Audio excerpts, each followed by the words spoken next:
Hey guys, what is up? Welcome back to another market view on Bitcoin. So today we'll look at the current developments covering price action and some of the TPO profiling as well. So before we start this session off, I'd like to say a big thank you to our sponsor Bybit for making these videos possible. They're currently running a very cool trading competition with amazing price of up to 25 Bitcoin prize pools.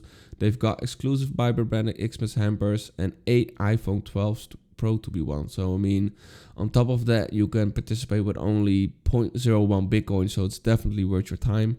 I will link all the information in the description below, so to make sure to check that out, fellas. That being said, let's have a look at Bitcoin and what we currently have. So we're trading within Monday's range. We have a really nice range, and what we saw early on in the week was we formed Monday's high, and then we wicked it by a small margin. We closed below, saw a nasty rejection here, right? Volume coming in. So the next logical draw on liquidity intra-week was Monday's low. It was a nice confluence level with the 7-day rolling VWAP. We saw a wick. The draw on liquidity was below Monday's low. It wicked there as well, and now it's just consolidating within Monday's range around the midline, right? So for me currently, what I'll be watching is we're trading within this composite. So let's have a look at the TPO profile. We're currently rotational within this 2-day balance, which means that this is our resistance, right? Value area high, and we got support at value area low. Yesterday we formed a single day. We accepted back below. Let's extend this. So we accepted outside of previous balance, right? Into a multi-day balance. We retested the value area low of the previous day. We sold off with the target of the composite value area low, and now we're just balancing out within this range. So one of the things that I'll be looking for is I'm not interested in trading anything in the middle of the composite structure, because basically it's very choppy.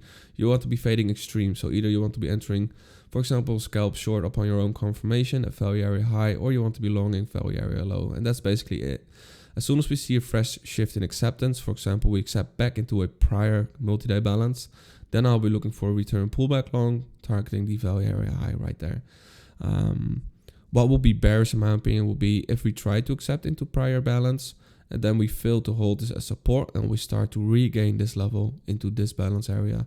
In that case, we can look for a short, return pullback short at value area high, targeting value area low, and potentially even much lower, targeting, oh, I'm sorry for that, targeting the, let's put this to move real quick, the anomalies resting below, right? So above price, we currently have not really any strong anomalies, and below current price, we have a naked point of control. We got a poor low here, we got a poor low here with a latch as well. So I do think that the eventually drawn liquidity will be lower, but we'll have to see. If it can show me acceptance back within this prior composite structure, then I'll be looking for a long targeting the value area high. Short term for me only if we're rotational here. So if we look at a regular chart, I've marked out these levels here. So these are of relevance to me. Let's mark them out. So this is the value area high that I discussed. If we see a acceptance picture right there, then I'll be targeting this level, right? The previous range high. Then if we start to accept above there, then I do think we're going to be gunning for Monday's high. And what will be key in my opinion will be to reclaim the monthly open early on in the month. And the reason for that is, I don't know if you're familiar with the power of 3, but it's basically where, let's say this is the monthly candle, right? And this is a, let's change this in color. Let's say this is a,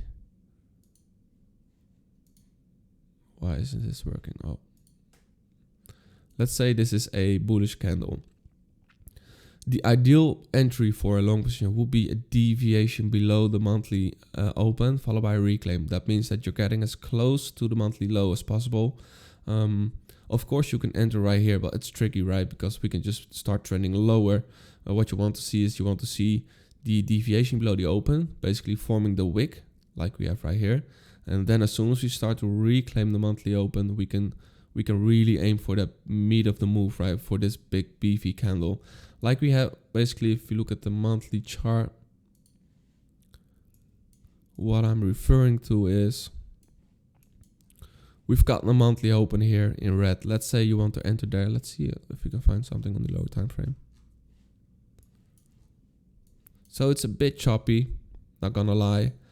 But again, I'm not cherry picking these. Monthly open, you see it being rejected. Then we have the deviation below. We push higher.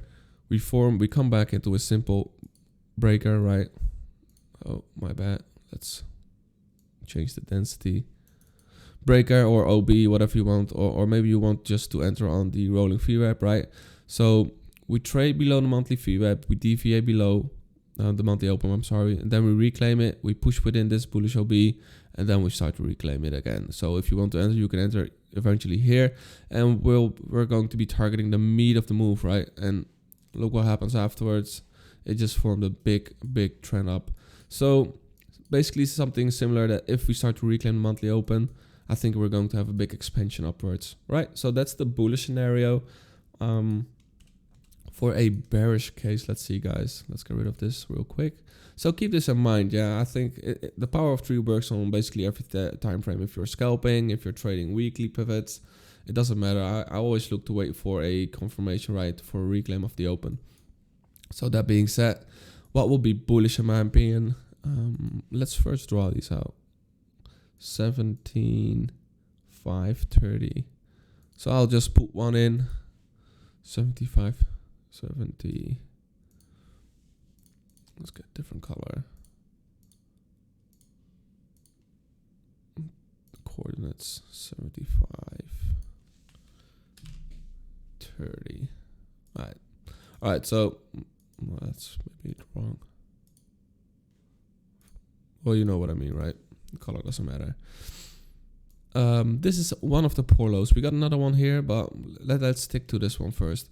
What will be bearish in my opinion is our most recent shift in condition is that we try to accept outside of a multi-day balance, right?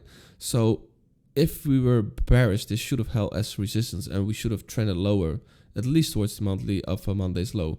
But instead we got a reclaim of the level, and now we're starting to push back above this VWAP again. So even though this should hold right now with at least a target of this composite value area high, if we start to lose this again after potentially sweeping up and then we move back below the composite value area low, then I do think the short-term highs most likely, and then we're going to be seeing a great opportunity to put some risk on here on a return pullback short, where we can enter right here, stop above the high that wicks into the value area low, and honestly I think we're going to be cleaning up these lows right there. So most likely, what's the other low? Let's have a look real quick. So the other low comes in at 6,900. So it's basically right there, right? So if we two potential scenarios, guys. If we start to accept back above the value area high, you can start building your position, and then a real confirmation will be a push above the monthly open, right? Because at that point, I think the all-time high will just get blown the fuck out and we're going much higher. That's the bullish case. Until then, we're rotational between these levels. If we accept back below value area low, this will be bearish. We can look for a short targeting the anomalies resting below us, right? So those are the two scenarios that I'll be watching during this weekend and coming up next week. I hope you enjoyed, and enjoy the rest of your day, guys. Bye.